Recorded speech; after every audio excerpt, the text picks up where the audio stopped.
Now, in realizing this connection that you now can make moves that you never would have made because you was depending on the calculation of your ego, on what you could, the results that you could calculate, how you could add up reality. And if that, based upon that logic of you trying to add up your experience, that's nothing miraculous or nothing that propels you to access your higher potential is going to come from that logic. Because that mind will tell you that all you see is all you get. It'll tell you how much you have and how much you can do. But that is wrong. That's just as far as you can see from an individualized, egoistic perspective. But you're taught only to live there. Society pushes you in that box. And that's the box that you want to break out of, because that box makes the matrix consistent. Everything is defined, neat, and organized to allow the paradigm, the matrix, to continue to function. But it becomes a glitch when you start to realize that you are beyond that which makes that machine, this illusion, work. When you see you are that which is beyond that. You ever notice when you meet people, they want to put you in a box of what you do, what's your job? They'll put you in a box of sexism. They'll put you in a box of racism. So many boxes. Why? Why do they put people in those boxes? Because their understanding of themselves and the box that they fit into works based on the box that you into. And if you're not in the right box, you could throw off their entire perception of reality. If, for example, say you go outside and walk around your neighborhood and you got a smile on your face and you look like a nice person, and people come to you and say, they get a happy feeling from you, and they say, well, are you a Christian?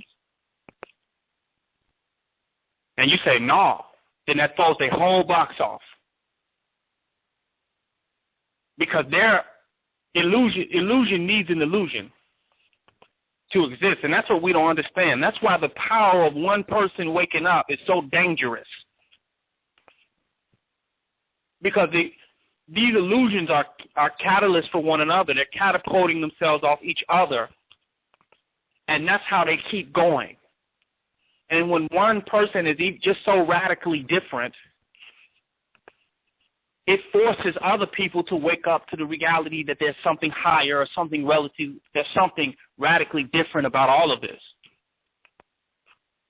Society and the white man has taught us that everything fits into a neat and perfect box, and somehow he understands this, all of this, through psychology and, Newtonian physics.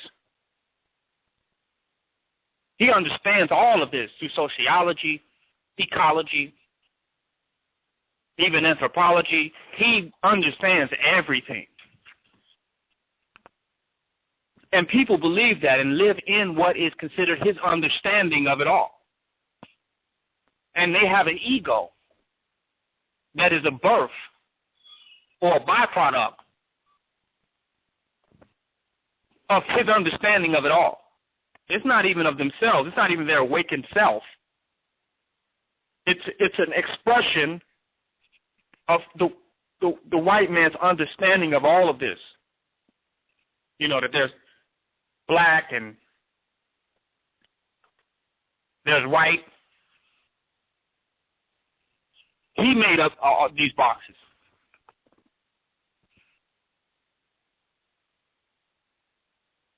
And we use these boxes in order to begin to get out. It's like you're using a prison to get out of it. We're trying to use the prison to get out of it.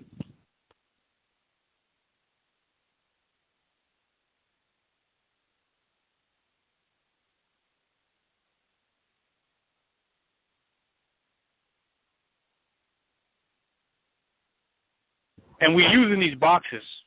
Y'all got to forgive me. I have some technical difficulties. We're using these boxes in order to get out of the boxes that we're in. And that's why we have to be careful that we're willing to accept the ultimate box,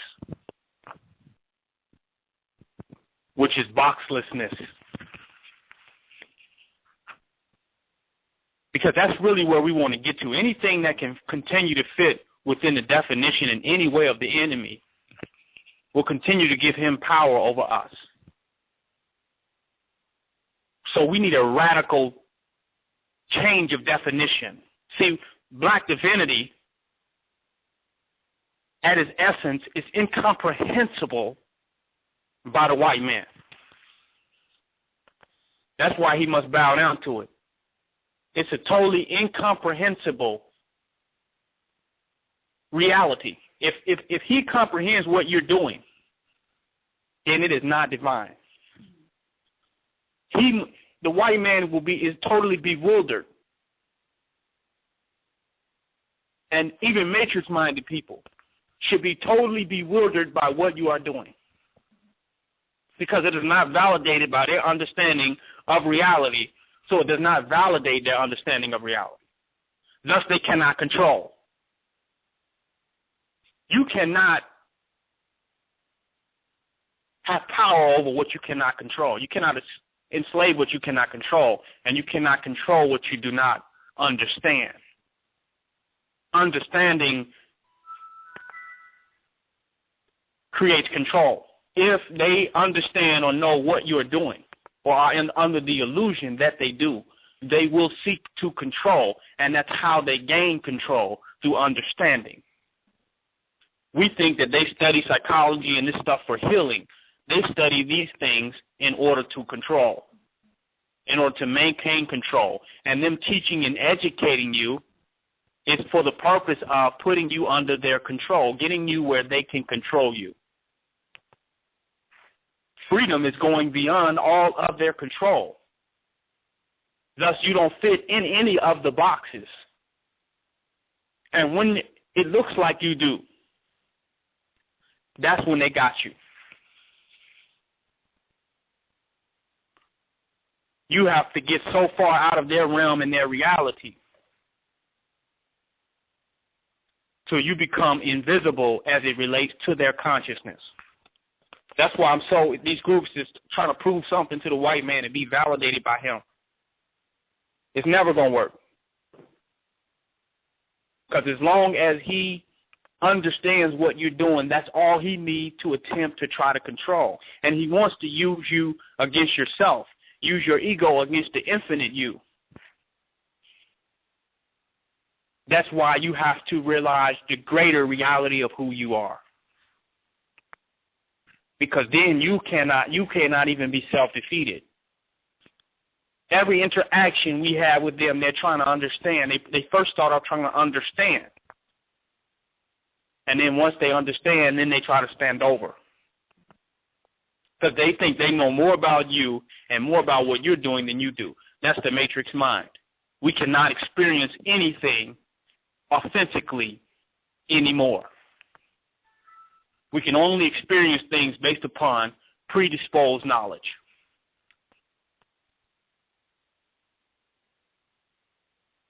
Predisposed knowledge. What is predisposed knowledge? Meaning that even when you start to listen and experience something, you have to feel like you already know what is going on, based upon what you have already studied, what you have already read, and what you have already intaked. You cannot have an authentic moment. You ever talk to somebody and you know you're telling them something new, and they're like, no, I know that. I saw that. You talking about that? Yeah, I'm into that. I'm looking into that, blah, blah, blah. And they don't know a goddamn thing what you're talking about, because they are incapable of having an authentic experience. They're not looking for authenticity. They're looking for illusion validation. Because life is organic, real, and happening in the moment. So how the hell do you already know what's going on? That's the white man. That's how you know the white supremacy mentality.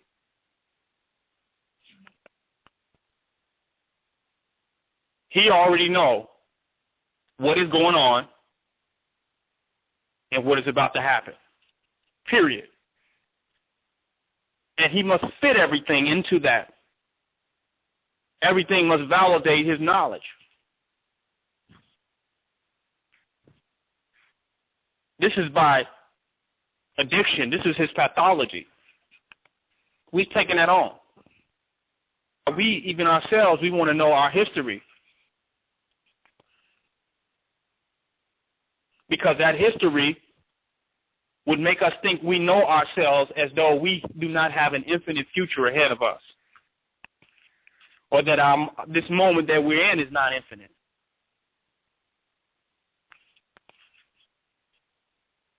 We must come out of all of his boxes, all of the boxes, and we will find power there. Because every one of those boxes will add up to something that he can either destroy, manipulate, or direct. But the one that he does not understand, that he cannot direct, that he cannot control and cannot understand, is the one that he will not have power over. That's a fact. In nature, the animals that he don't understand are the most dangerous. They're not considered friendly. It's not because those animals are different. You know, the dog, as we know, the pit bull is no safer than the hyena or the lion. But he understands that dog better, so he makes it a house pet, and he can control and manipulate it. And the animals that he considered to be the most dangerous and deadly ones are just simply not the most really dangerous and deadly ones. The ones that he least understands, that have more flexibility in their movement. Why is the cat a better pet than a rat in your house? Because the cat eats the rat. The cat is as filthy as the rat is. That's a fact. The cat is as a dirty, filthy animal as a rat. As a matter of fact, it will eat the rat. But humans understand cats better. They can control and manipulate them because they have a greater grasp on the behavioral patterns of a cat. But the rat, you can't understand it. The rat is too free. It eats any goddamn thing. It has very few bones in its body. It can manipulate through any space. It can eat wood, plastic, paper, furniture. That's just too much to be able to control. So it's not a pet. Because people generally and typically do not understand the nature of rats. And they call them filthy because they don't understand them. But the animal just as filthy as the rat, or filthier, which is the cat that eats the damn rat, it's not filthy. But it's not filthy because it's not a filthy animal. Because these cats eat squirrels, lizards, every goddamn thing, especially you let your cat out the house. So it's not. And after it eats the rat, and it eats all the filthy stuff, then it cleans itself with the saliva of the filth that it ate, and then you rub this cat and you call this a house pet. So the cat is just as filthy, but it's a house pet. Why? Because we can understand it. So what you don't understand is filthy. And what you understand and can control and manipulate because of your understanding is clean.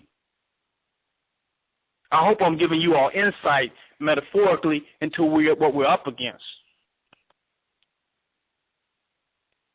We seek to be understood because we consider that intelligent. We consider that to be articulate, expressive, learned, studied, scholarship. We seek to be understood by them, but they can only master what they understand. And they want to get the hell back, and they're inclined to leave alone what they do not understand.